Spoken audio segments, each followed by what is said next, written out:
بسا اوقات بہت سی محنتوں کا نتیجہ انسان دیکھتا ہے کہ ضائع چلا گیا.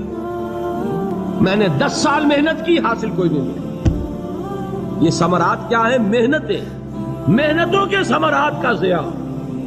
کوشش آپ نے کی، قسمت کی خوبی دیکھیے، ٹوٹی کہاں کمن، 2-4 ہاتھ جب کے لبے بام رہ گئے. Be prepared. ایک شاعر کے یہ اشعار ہیں، وہ کمیونسٹ تھا، میں نام بھی نہیں لیتا، لیکن یہ کہ یہ اسی انقلابی، چونکہ ان کا بھی ایک انقلابی نظریہ ہے، انقلابی عمل میں یہ سارے مراحل آتے ہیں. کوئی سیٹ بیک آیا، فرض کیجئے کوئی ناکامی ہو گئی، تو اپنے ساتھیوں کو دل بندھانے کے لیے یہ فصل امیدوں کی ہمدم اس بار بھی غارت جائے گی، سب محنت صبحوں شاموں کی اب کے بھی اکارت جائے گی.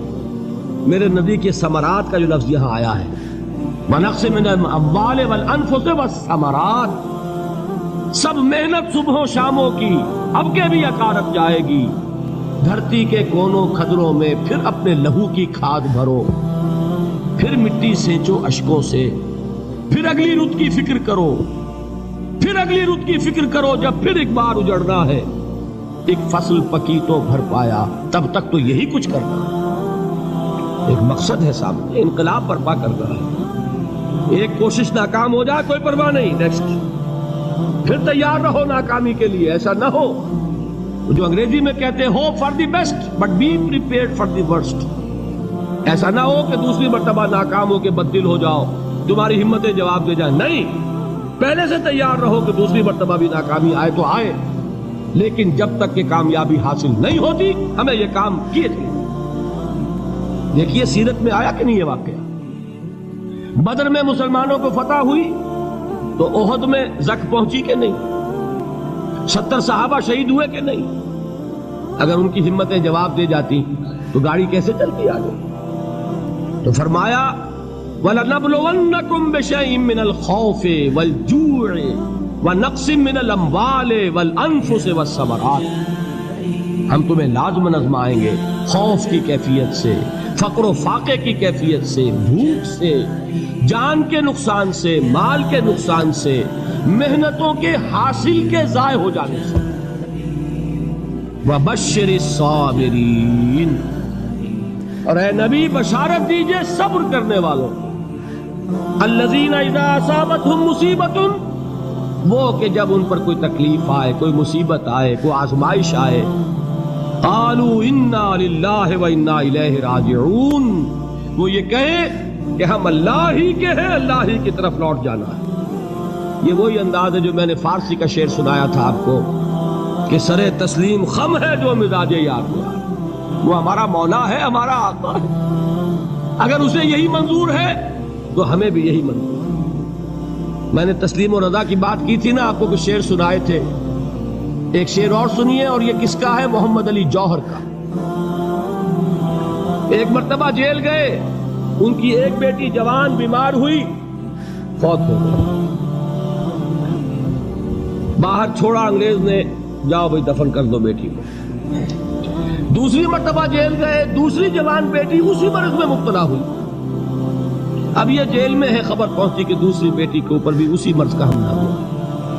ایک نظم لکھی ہے جس کا آخری شعر یہ ہے، تیری صحت ہمیں منظور ہے لیکن اس کو نہیں منظور تو پھر ہم کو بھی منظور نہیں. یہ ہے، جب تک یہ کیفیت نہ ہو اس میدان میں آدمی ثابت قدم نہیں رہ سکتا کہ میرے رب کو اگر یہ منظور ہے تو یہی مجھے منظور ہے. اور تیری صحت ہمیں چاہیے تو ضرور، لیکن ہمارے رب کو منظور نہیں تو ہمیں بھی منظور. راضی برضائے رب. وَبَشِّرِ الصَّابِرِينَ الَّذِينَ إِذَا أَصَابَتْهُمْ مُصِيبَةٌ قَالُوا إِنَّا لِلَّهِ وَإِنَّا إِلَيْهِ رَاجِعُونَ. نہ شود نصیب دشمن کے شود ہلاکے تیغت، سر دوستہ سلامت کے تو خنجر آزمائے. اولئک علیہم صلوات من ربہم ورحمہ، یہی ہیں وہ لوگ جن پر ان کے رب کی طرف سے عنایتیں ہیں اور رحمتیں ہیں. وَأُولَٰئِكَ هُمُ الْمُهْتَدُونَ، اور یہی ہیں وہ لوگ جو کامیاب ہونے والے ہیں، ہدایت پانے والے، ہدایت یافتہ. اسی سورہ بقرہ میں ذرا آگے چل کر، یہ تو ہے 20واں رکوع، 19واں رکوع.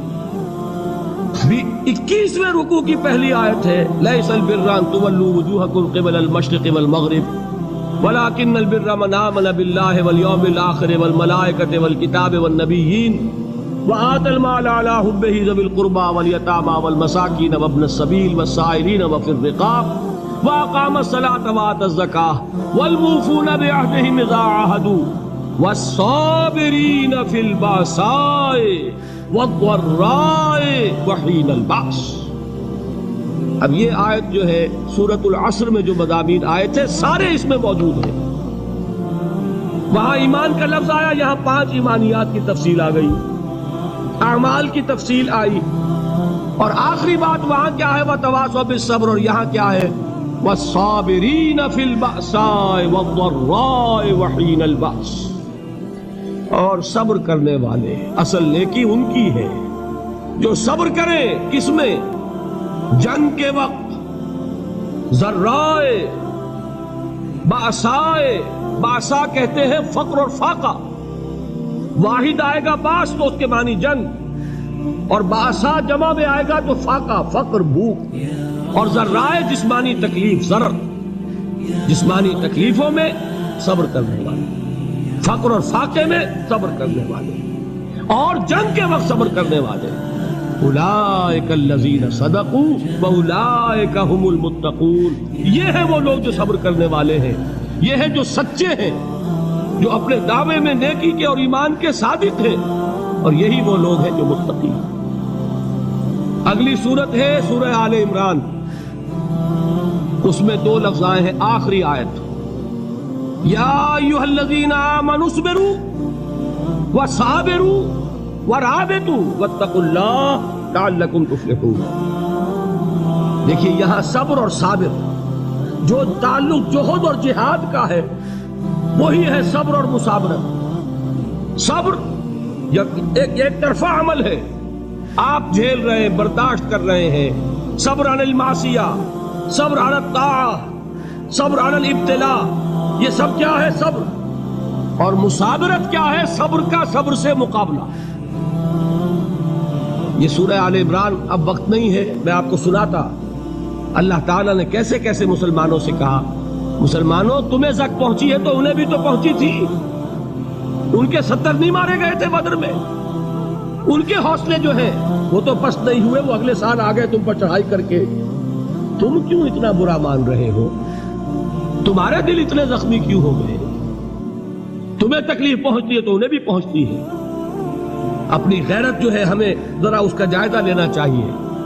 لوگ باطل نظریات کے لیے کتنی قربانیاں دے رہے ہیں، لوگ باطل چیزوں کے فروغ کے لیے کتنی محنتیں کر رہے ہیں. جیسا کہ میں نے ابھی کہا تھا، اسی غیرت کو چیلنج کرنے کے لیے، ذرا آپ کی حمیت دینی کو جوش دلانے کے لیے، قادیانی نوجوان کتنی تعداد میں اپنے آپ کو دین کے لیے وقف کرتا ہے، اور آپ کتنے نوجوان ہیں جو اپنے آپ کو دین کے لیے وقف کرتے ہیں. اور وہ کھاتے پیتے گھرانوں کے لوگ. یہ نہیں ہے کہ اگر کوئی اور کام نہیں کر سکتا تو پھر یہ ہے کہ وہ دین کے کام میں لگ جائے. باصلاحیت لوگ، کھاتے پیتے لوگ، ذہنی استعداد رکھنے والے لوگ، اونچے گھرانوں کے لوگ، وہ وقف کریں اپنے آپ کو دین کے لیے. اس کے بغیر کیسے باہر آ جائے گی، کیسے رونق آ جائے گی؟ تو دنیا میں باطل نظریات والے جو ہیں، یہ بات کہی گئی ہے مسلمانوں تم اگر توحید کے لیے لڑ رہے ہو، دیکھتے نہیں ابو جہل کو، اس نے گردن کٹوائی ہے شرک کے لیے، شرک کے لیے گردن کٹوائے، اور تم توحید کے لیے گردن کٹوانے کو تیار نہ ہو. اس نے گردن کٹوائی کہ نہیں کٹوائی؟ اور کس طرح کٹوائی ہے؟ جو کہ بڑا متکبر قسم کا، فرعون قسم کا شخص تھا. جب گردن کاٹنے لگے تو کہتا ہے ذرا نیچے سے کاٹنا، تاکہ جب تم نیزے کے اوپر چڑھاؤ میرے سر کو تو اونچا نظر آئے، معلوم ہو سردار کا سر. وہ بدبخت مرتے ہوئے بھی جو اس کی کیفیت تھی نا، اس کو ذہن میں رکھا. تو یہ اس لوگوں نے قربانیاں دی، جانیں دی. تو فرمایا اگر تم ان سے زیادہ قربانی نہیں دو گے، جو نوٹ کر لیجیے اس کو، مجرد اگر حق کو غالب کرنا اللہ کے ذمے ہو تو آنے واحد میں غالب کر دے گا، تمہیں تکلیف ہی دینے کی ضرورت نہیں. سمجھ رہے؟ کیا اللہ کے مقابلے میں کوئی باطل کی طاقت ٹھہر سکتی ہے؟ یہ تمہارے ایمان کا امتحان ہے، یہ تمہارے خلوص کی آزمائش ہے، یہ تمہارے امتحان کا ثبوت درکار ہے کہ اللہ تعالیٰ دیکھنا چاہتا ہے تم اس کے لیے اپنی جانیں قربان کرنے کو تیار ہو کہ نہیں، تم اس کے لیے تن من دھن لگانے کو تیار ہو کہ نہیں۔ اور یہ جان لو کہ اگر کفار اور مشرکین اور ملحدین اور باطل نظریات والے وہ جو کچھ قربانیاں اپنے باطل نظریات کے لیے دے رہے ہیں ان سے زیادہ اگر تم نہیں دو گے تو حق غالب نہیں ہوگا۔ انہوں نے جو صبر کیا ہے اپنے باطل نظریات پر، اگر تم اس سے زیادہ صبر کا ثبوت نہیں دو گے اپنے اس حق پر تو حق غالب نہیں ہوگا۔ اس لیے فرمایا یا ایھا الذین آمنوا اصبروا وصابروا، نہ صرف یہ کہ صبر کرو بلکہ صبر میں اپنے دشمنوں سے آگے نکلو، ان کے صبر سے بڑھ کر صبر کرو۔ وَرَابِطُوا، مرابطہ کہتے ہیں چوکس رہنا، ہوشیار، پہرا دو، ایسا نہ ہو کہ دشمن جو ہے غفلت میں تمہارے اوپر کوئی حملہ جو ہے کر بیٹھے۔ وَاتَّقُوا اللَّهَ، اور اللہ کا تقوی اختیار کرو، لعلکم تفلحون، تاکہ تم فلاح پاؤ۔